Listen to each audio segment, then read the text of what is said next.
Welcome to Electrical Circuit Analysis.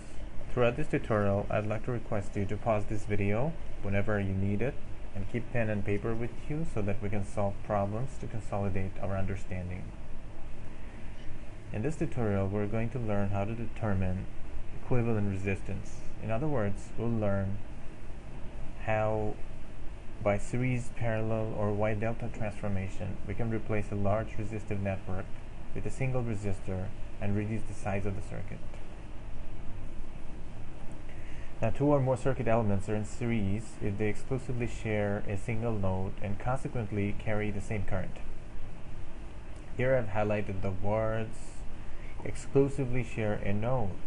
This is because the common node of the two resistors must not include any other branch. So two conditions need to be met for two resistors to be in series. Number one, on one end of each of the two resistors must be connected to at a node, and number two is the node must not be shared by any other circuit elements.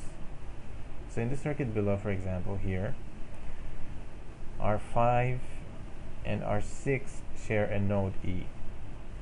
However, they do not exclusively share this node E because R3 is also connected to E.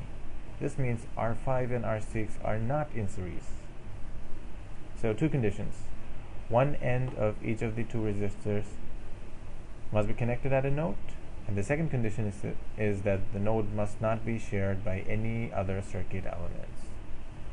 Okay, R2 and R3 on the other hand share the node D, and only they share it. Nothing else goes out of it. So in this example, R2 and R3 are in series. Lastly, another important point, circuit elements in series carry the same current. Now, two or more elements are in parallel if they're connected to the same two nodes and consequently have the same voltage across them. So for parallel combination, both of the terminals of the elements are connected. However, unlike series combination, they do not need to share the node exclusively. So in this example, R7, the resistor R7 here, and the current source I, both have the terminals connected. Both of the terminals connected to each other. So this terminal is common here, this is a common point here. So they're parallel. Please note that the node B and G are not exclusively shared by R7 and I because there are other branches coming out of it of both B and G, but for parallel that doesn't matter.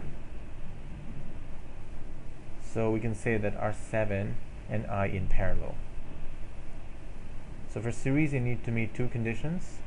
Number one is one end of each of the two resistors must be connected at a node, and number two is that the node must not be shared by any other circuit elements. But for parallel you only need to meet one condition, that is,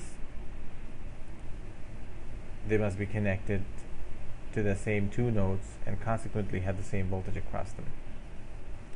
I must also mention another important thing. It does not mean that two resistors must either be in series or in parallel. There can be two elements that are neither in series nor in parallel. So in the circuit below here, for example, R5 and R6 are neither in series nor in parallel.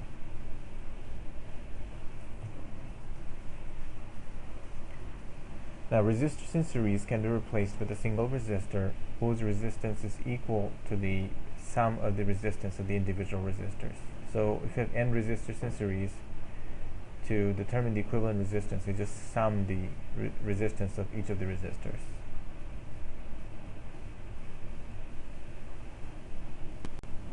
Resistors in parallel behave as a single resistor whose value is equal to the sum of the inverse of the individual resistances. So the equivalent resistance inverse, 1 by R equivalent here is 1 by R1 plus 1 by R2 plus dot dot dot, and so on. So if there are two resistors in parallel, we just put n equals to 2 in this equation and take the first two terms, we get this equation. And if we can do some algebraic manipulation, we end up with this equation. So we'll remember this equation. So if two resistors are in parallel, we can combine them and make them into one resistor, R equivalent, where R equivalent is equals to R1, R2 divided by R1 plus R2.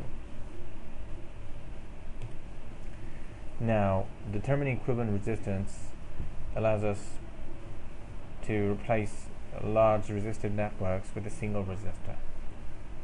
Also, equivalent resistance is determined across the terminal by looking into the terminal. And if there is any voltage source or current source across the terminal, it must be disconnected. We then repeatedly combine resistors by using formulas of series and parallel resistors until there is only one left. So the idea of series and parallel resistors is we use this formula that I just shown and reduce the circuit. We combine and reduce until there is only one resistance left. That is our equivalent resistance. Okay, here's an example. So please pause this video and try to solve the problem yourself, and then we'll solve the problem together.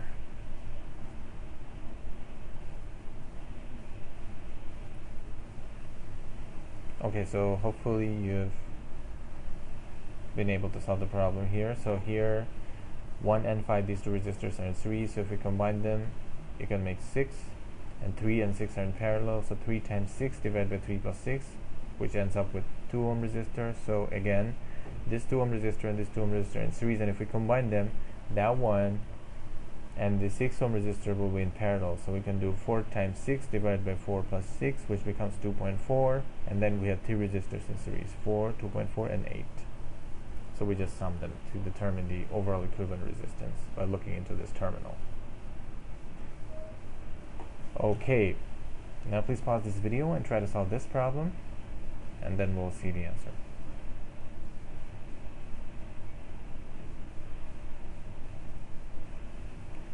Okay, here 4, 5 and 3 are in series. If we combine them, it becomes 12. 12 and 4 are parallel. If we combine them, it becomes 12 times 4 divided by 12 plus 4, which is 3. And that 3 ohm resistor and this 3 ohm resistor in series. And if we combine them, it becomes 6. And that 6 ohm resistor and this 6 ohm resistors are in parallel. If we combine them, it becomes 3. And then 3 plus 1 plus 2 equals to 6. Here's another one. So please pause this video and try to determine the equivalent resistance by looking into the terminals A and B.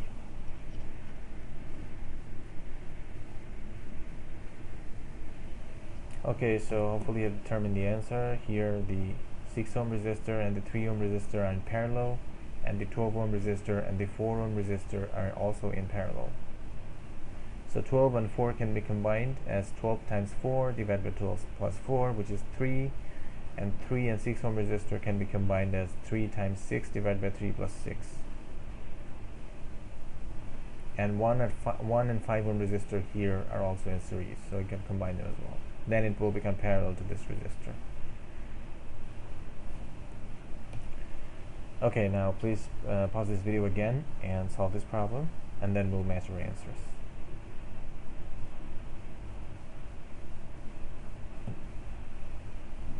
So hopefully you've been able to solve this problem. Now here's another problem. Please obtain the equivalent resistance by looking into the terminal A and B and use that to find the current I. Okay, so please try to solve this problem.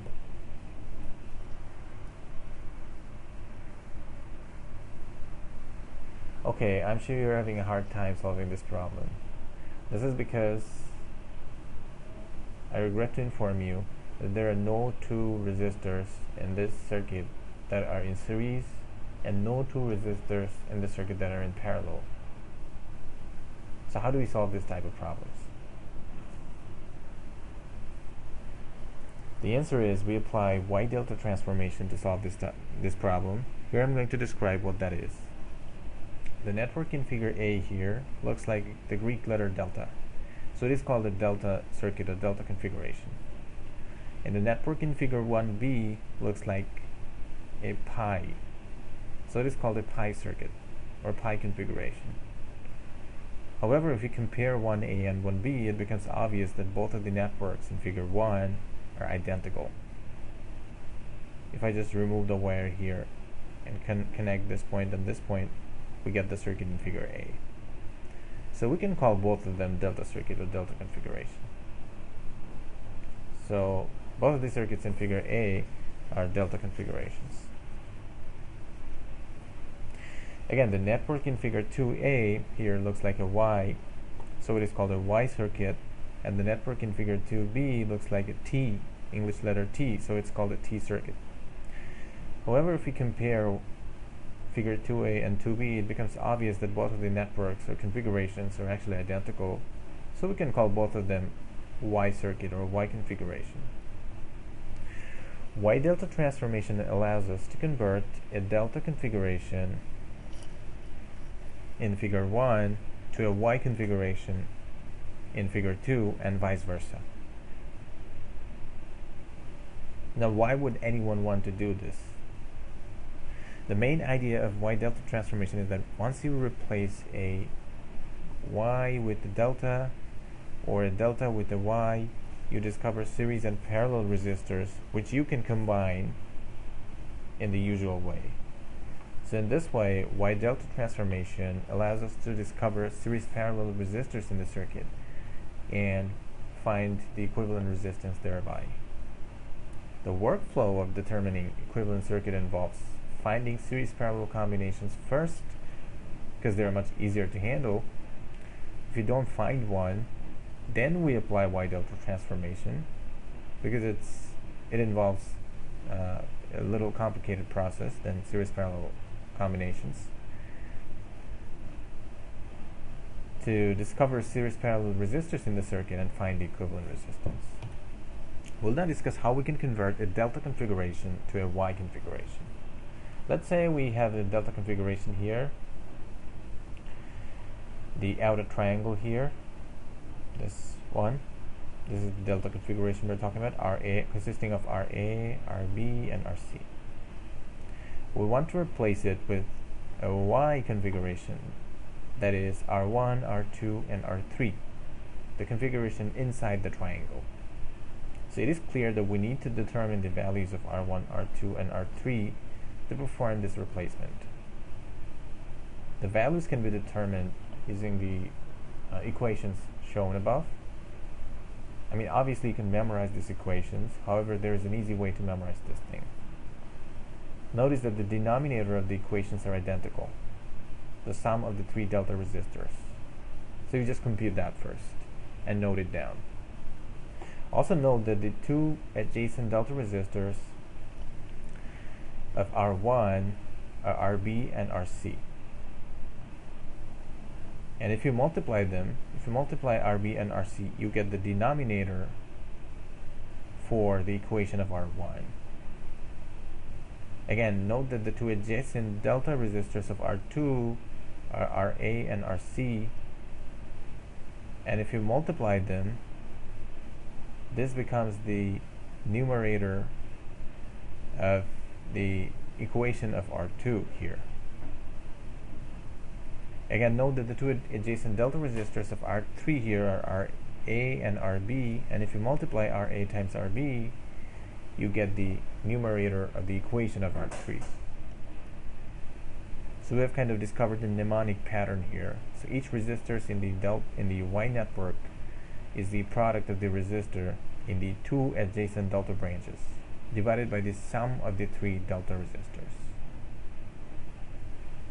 Once we have computed the Y resistors, we just eliminate the delta resistors, because what we're trying to do here is replacing the delta configuration with the Y, and we've already done that.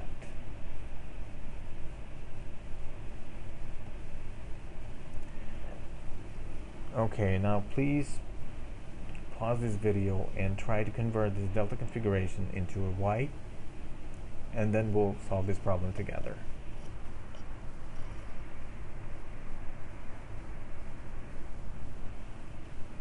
Okay, so here the sum of the three delta resistors are 25 plus 10 plus 15, and that's the common denominator for all the equations. And to determine the adjacent resistance, to determine this Y resistor that is connected to the point A, we just multiply 25 times 10 to get that resistor, and the Y resistor that's connected at point C or node C.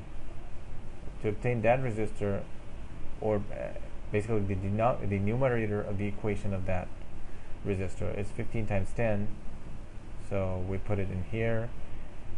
So, and we just multiply basically the adjacent resistors to get the numerator. The denominator is common in all the equations, so we just need to multiply the adjacent resistors to obtain the numerators of each of the equations here. Easy.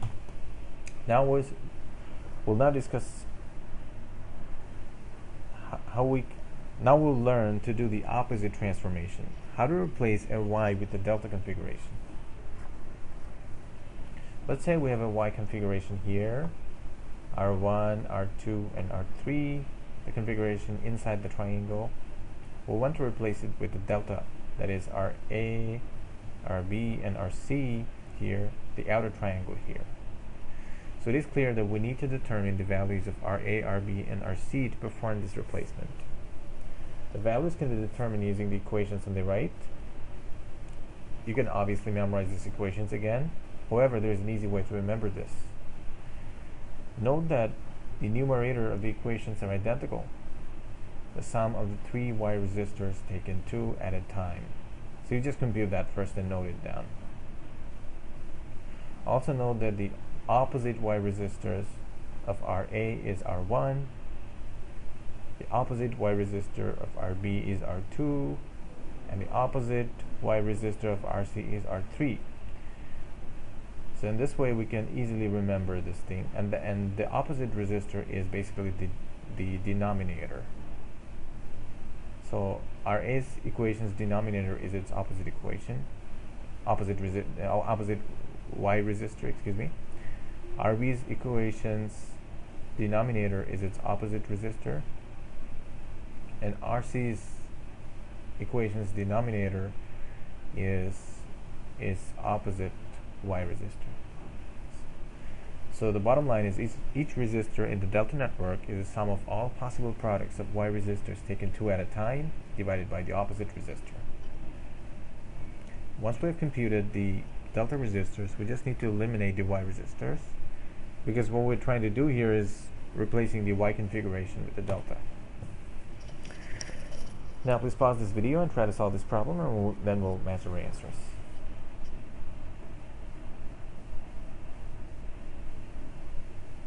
So hopefully you've been able to solve this problem and convert this Y configuration to delta. Now let's go back to the original problem that we're trying to solve, and let's see if we can solve this now. So please pause this video and try to solve this problem, and then we'll try to solve the problem together.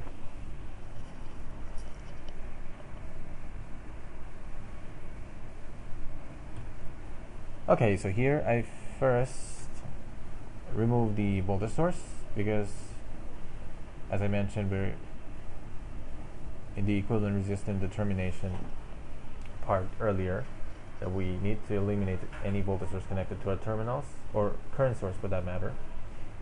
So here we find a Y configuration here, this 20 ohm, 10 ohm, and 5 ohm resistor. These two resistors, 10, 20, and 5, make a delta configuration, 20, 10, and 5. So we replace this Y or T with the delta, and guess what? We find series parallel resistors. See, this 70 ohm resistor and 30 ohm resistor becomes parallel, this 12.5 and 17.5 becomes parallel, and 15 and 35 becomes parallel. If we combine them, we end up with these two resistors in series, and after combination, that resistor and this 20 ohm resistor will be in parallel, and this will give us the overall equivalent resistance of the circuit. So figure A here is an epitome of the effectiveness of Wye-Delta transformation, because in the original circuit there was no series parallel combinations. But once we have broken one Y here, we found that the modified circuit can be solved using a series parallel formula. Now you don't have to break this Y. There are several deltas and Ys in the circuit. So there is a Y here, 12.5, 15, and 5. There is a delta here, 15, 5, 20. There is another delta here, 12.5, 5, and 10. There is another delta here, 20, 10, and 30. You could have broken any one of those. It would have given the exact same answer. So, and then you just use Ohm's law to determine the desired current here. Okay, now please pause this video again and try to solve this problem, and then we'll match our answers. Okay, so hopefully you've been able to solve this problem. Here we have a delta 10, 10, and 20. We have another delta 10, 10, and 20. This one is also a delta 10, 10, and 30. And we have two T's here as well, 10, 10, and 10, and 20, 20, and 10. If you have broken any one of them, you would be able to get a much simpler circuit which you can solve using series and parallel formula. Here's another one. So please pause this video and try to solve this problem.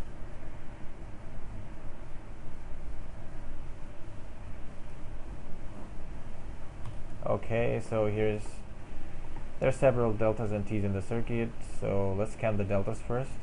You have a delta 30, 20, and 50 constitutes a delta. 24, 10, and 24, 20, and 10 forms a delta. And let's look into the T's. You have 30, 20, and 24 forming a delta, and you have 50, 20, and 10 forming another delta. So you could have broken any one of those to obtain a rather simpler circuit to analyze that can be solved using series parallel formula. So that's the main idea here. So if you have any questions, please feel free to drop your questions in the comment section. Thank you.